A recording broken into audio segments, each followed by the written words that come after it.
चाहे आप पहली बार आपका पेपर देने वाले हो या फिर इसके पहले आपने दे दिया लेकिन आपकी राइटिंग प्रैक्टिस अच्छे से नहीं हुई थी, या फिर दोनों ही केसेस में आपको नहीं पता कि कैसे आप आपकी राइटिंग प्रैक्टिस कर सकते हो, कैसे आंसर्स लिख सकते हो, कैसे आंसर्स को प्रेजेंट करना चाहिए। तो hi you guys, I am C S Parshvi Parekh और आज हम लोग बात करने वाले हैं presentation while writing your answers. तो अगर आपने अभी तक जो रिवीजन वाला वीडियो है वो नहीं देखा तो I would highly request you guys to watch that video, क्योंकि उसमें मैंने बताया कि सेल्फ स्टडी और रिवीजन आपको कैसे प्लान करना है, उसके बाद ही आपको जंप होना है राइटिंग प्रैक्टिस के ऊपर। सो सबसे पहली चीज़ है रीडिंग, रिकॉलिंग, रिवाइजिंग, उसके बाद आता है राइटिंग प्रैक्टिस। तो बात करते हैं प्रेजेंटेशन कैसे करना चाहिए वाइल राइटिंग आंसर्स। काफ़ी सारे स्टूडेंट्स आंसर्स तो लिख लेते हैं लेकिन it is not up to the mark. उनको खुद को पता होता है कि यार कॉन्सेप्ट तो एकदम क्लियर था लेकिन आंसर क्यों हमने ऐसा लिखा। So here are some tips that may help you. So सबसे पहली चीज़, first solve the answers that you know thoroughly.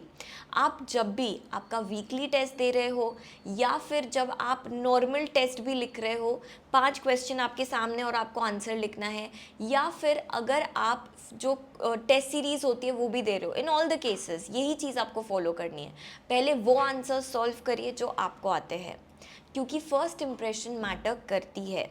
अच्छा, लेकिन जब आप एक्चुअल पेपर दोगे तो सपोज क्वेश्चन 1 है, तो क्वेश्चन 1 अगर आप सॉल्व करें तो उसका ABCD ये जो सब क्वेश्चंस है ये आपको सीक्वेंस में ही फॉलो करना है, सीक्वेंस में ही आंसर्स लिखने हैं। So follow the sequence for सब क्वेश्चंस। जो भी कीवर्ड्स है उसको अंडरलाइन करना अभी से ही आदत डाल दो, क्योंकि इससे क्या होता है, जो भी चीज़ें जो एग्ज़ाम चेकर है आपके पेपर में ढूंढ रहा है ना, वो उसको ऐसे दिखाई दे जाती है क्योंकि आपने उसको अंडरलाइन किया हुआ है। तो आपने एग्ज़ाम चेकर का काम इजी बना दिया। Start new question from a fresh page. नए क्वेश्चन की शुरुआत हमेशा फ्रेश पेज से होनी चाहिए, और ये आदत जब आप आपके आंसर्स प्रैक्टिस करते हो ना खुद घर में लिखने का, तब से ही आदत डाल दो। ऐसा नहीं कि जब पेपर आएगा तब हम देखेंगे, नहीं, तब याद नहीं रहता है क्योंकि हमारी प्रैक्टिस ही नहीं होती है ऐसी। यस। अच्छा, and don't abbreviate.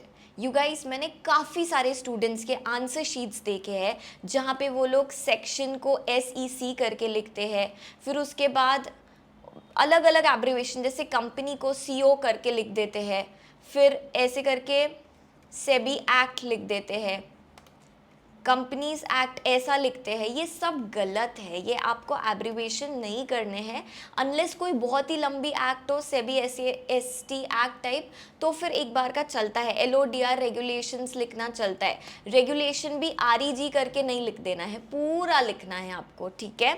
So abbreviate कोई भी शब्द को नहीं करना है जब तक हो सके तब तक, ठीक है। And please don't draw charts. जब मैं काफ़ी सारे वीकली टेस्ट स्टूडेंट्स के पेपर्स चेक करती हूँ तो मैं देखती हूँ कि स्टूडेंट्स मतलब थोड़ा ऐसा लगता है ना कि यार इम्पैक्ट पड़ेगा, तो इसीलिए से चार्ट्स ड्रॉ करके उसमें ही सब लिख लेते हैं। You guys, charts are for your understanding, ये आपको इसीलिए लिखवाए जाते हैं सो दैट आपका रिविजन क्विकली हो सके। लेकिन जो इंस्टीट्यूट है वो आपसे एक्सपेक्ट करती है कि आप एक डिटेल्ड आंसर लिखोगे, आप एक सीक्वेंस में, एक फ्लो में, राइटिंग में आंसर लिखोगे, ना कि चार्ट्स में। तो दीदी क्या हम चार्ट्स भी लिखे और आंसर्स भी लिखे? देखो ये बात ना थोड़ी गधा मजूरी टाइप हो जाएगी, क्योंकि चार्ट्स पे तो वैसे ही मार्क्स नहीं मिलने वाले। तो टाइम सेव करने के लिए और अच्छा प्रेजेंटेशन करो, उस पर ध्यान देने के लिए सिर्फ एक ही चीज़ करो, that is writing the whole answer in a structured manner, ठीक है। So I hope that this video was useful. If you want me to make more such videos on answer writing, please do let me know in the comment section. Bye bye, take care, outro.